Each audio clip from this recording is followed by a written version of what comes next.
পাপা কোথায় গেছে এটা? পাপা কোথায় গেছে? চা দাদু আজ পাপা জেলি আনলে কে খাবে? না আমি খাবো। আমি খাবো। তুমি জেলি খাবে? তুমি জেলি খাবে? সানিজ এটা দেখো আমার দিকে দেখো। পাপা কোথায় গেছে? পাপা কোথায় গেছে? আর দাদু? হ্যাঁ চা আর জেলি আনলে কে খাবে? না আমি খাবো। আমি আমি কে খাবে? কে জেলি কে?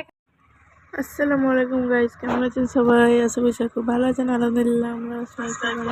আর আমার তরফ থেকে সবাইকে অনেক অনেক ঈদ মোবারক, ঈদের শুভেচ্ছা রইল। তো এই তো ঈদ মানেই মেহেন্দি, নতুন কাপড়। আমি একটু হালকা করে সিম্পল ধরনের মেহেন্দি দিয়েছি, এটা তোমাদের সঙ্গে শেয়ার করে দিলাম। আর সবার প্রথমে উঠেই এখন বাজে 4:30 মতো। তো স্বামীবাবু তো প্রতিদিন উঠে যায় ঘুম থেকে, তো ও উঠে দেখছে ওর পাপা নেই, তো ওর পাপা গেছে মাংস আনতে। তো ওই জন্য একটু বদমাইশি করলো, দুষ্টুমি করে ওকে একটা কাপড় পরিয়ে দিলাম। এখন যেহেতু সকালবেলা একটু ঠান্ডা ঠান্ডা করছে, তারপর আমরা কি পরবো সব কাপড়গুলো বের করে দিলাম। বের করে কাপড়গুলো বের করে রাখলে, রেডি করে রাখলে দেরি হবে না, তার জন্য। তো সবার প্রথমে আমি কাপড়গুলো দেখিয়ে দিই। সানিজের ঈদের শপিং। তো কিছুদিন আগেই আমরা ওর জন্য দুটো, এই যে আকাশি কালার আর এই কালারের এটা গেঞ্জিটা ওর জন্য কিছুদিন আগে নিয়েছিলাম, বেশি দিন হয়নি। তারপরে এটা দিয়েছে ওর দাদু দিদি, এটা আর প্রথমে যেই প্যান্টটা দেখলাম ওটা, এটা দিয়েছে ওর বড়াব্বু। ওর বড়াব্বুর তরফ থেকে ঈদের ড্রেস একটা খুব সুন্দর, খুব সুইট একটা গেঞ্জি আর একটা তার সঙ্গে একটা প্যান্ট সেট। এটা কিন্তু আমি ঈদের শপিংয়ের আলাদা ভিডিও করিনি, আমি এর মধ্যেই দেখিয়ে দিলাম। তারপরে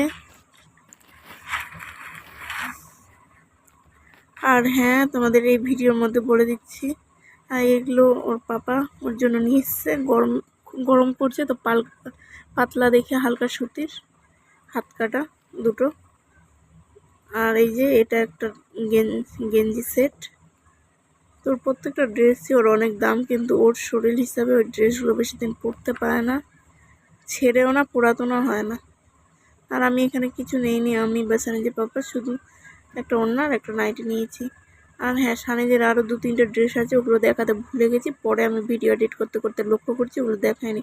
ওর জামাই, ওর পিসি আর ওর জামাই দিয়েছিল একটা পাঞ্জাবি পায়জামা সেট, তো ওটা দেখাতে ভুলে গেছি। এই তো ঈদের কাপড়গুলো। তারপরে এগুলো কাপড় বারটার করে রেডি করে আমি এবার চলে এসেছি রান্নাঘরে, লাচ্ছি রান্না করতে। তো এই তো দুধটা প্রথমে জাল করে দিলাম চিনি দিয়ে, তারপর দিয়ে দিলাম 3-4টা এলাচ ও 2টা তেজপাতা, তারপর দিয়ে দেবো নারকেল কুচি, দিয়ে এবার দিয়ে দেবো কয়েকটা কিশমিশ। আরও অনেক কিছু আইটেম এতে দিলে দেওয়া যায়, পেস্তা কাজু, কিন্তু সানিজের বাবা এইসব মুখে পড়লে ও পছন্দ করে না, ও সিম্পল ধরনের পছন্দ করে, তার জন্য এখানে কিছু অ্যাড করলাম না, সিম্পলটাই দিলাম। তো এই তো আমি এখানে দুধটা জাল হয়ে গেছে, এবার বন্ধ করে দিয়ে এর মধ্যে সামাইগুলো লাচ্ছিগুলো দিয়ে দিলাম, দিয়ে এর মধ্যে একটু দম পেতে দেবো, তারপরে হয়ে যাবে আমার সামাই রান্না রেডি। অনেক কাজ যেহেতু। তারপরে এই তো সানিজবাবুর এই ড্রেসটা দিয়েছে ওর পিসি, ওর জামা। এই তো সানিজবাবুকে স্নান করিয়ে আমার রান্না করা কমপ্লিট, স্নান করিয়ে ওর কিছু ফটো ভিডিও নিয়ে এবার ওকে দিয়ে দিয়েছি খেতে সামাই। আর এখানে ওর দাদারা সব ওকে দেখতে এসছে, ওর বড়াব্বু না বড়াব্বু ছেলেগুলো। সানিজের পাপা একদম রেডি। ওরা সানিজ তো বাড়িতে থাকবে, সানিজের পাপা নামাজ পড়তে হবে। তারপরে আমরাও স্নান করে নামাজ পড়ে নিয়েছি, এবার নামাজ পড়া হয়ে গেছে। সানিজ বাবাকে খেতে দিয়ে দিয়েছি, খেয়ে নিয়ে এবার নিয়ে এসছে মাংস। তো মাংস রান্নার জন্য আমি সব কিছু মশলাপাতি দিয়ে তৈরি করছি। তারপর এটা আমি চুলায় রান্না করব, রান্না করার পর তোমাদের দেখাচ্ছি। এই তো সব কিছু মশলাপাতি দেওয়া রেডি হয়ে গেছে, নেড়ে চেড়ে এবার আমি এটাকে চুলায় ভালো করে রান্না করে নিব, যেহেতু গ্যাসের মাংস অতটা টেস্ট না। তো এই তো মাংস রান্না রেডি। আর মাংসের কালারটা কেমন এসছে অবশ্যই কমেন্ট করে জানাবে। তো পুরো দিনে কী কী করছি অবশ্যই তোমরা দেখতে থাকো, সঙ্গে থাকো। এই তো আর কোনো ভিডিও করা হয়নি। খাওয়া দাওয়ার পর সবাই মিলে ঘুম দিলাম, ঘুম দিয়ে সানিজ বাবা এখন স্ট্যান্ডে চলে গেছে। আর এখন বাজে কটা, 2টো বা 2:30টার মতো। তো মাসি এখানে দিয়ে পাঠিয়েছে সব রকমের জিনিস, এরকম দেশি মুরগির মাংস, গরুর মাংস, সামাই, লাচ্ছি, পোলাও, রুটি। তো তোমাদের সঙ্গে এটা শেয়ার করলাম। তো এখনই দিয়ে গেল, থাকেনি বেশিক্ষণ, দিয়ে চলে গেছে মাসির ছেলে। তো ওগুলো তোমার সঙ্গে একটু শেয়ার করলাম। তারপরে নিয়ে এসেছি সাইজবাবুকে একটু পার্কে, বাড়ির পাশেই পার্ক আছে, স্কুল পার্ক, স্কুলের মাঠে। তো তোমাদের সঙ্গে একটু শেয়ার করলাম। তো ভিডিওটা কেমন লাগলো অবশ্যই লাইক, কমেন্ট অ্যান্ড সাবস্ক্রাইব। আর কার কেমন ঈদ কাটলো সবাই অবশ্যই কমেন্ট করে জানাবে।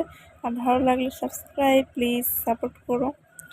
আর আর পার্কে নিয়ে আসলে সাইজবাবু খুব মজা পায়, খুব আনন্দ পায়। ধরিস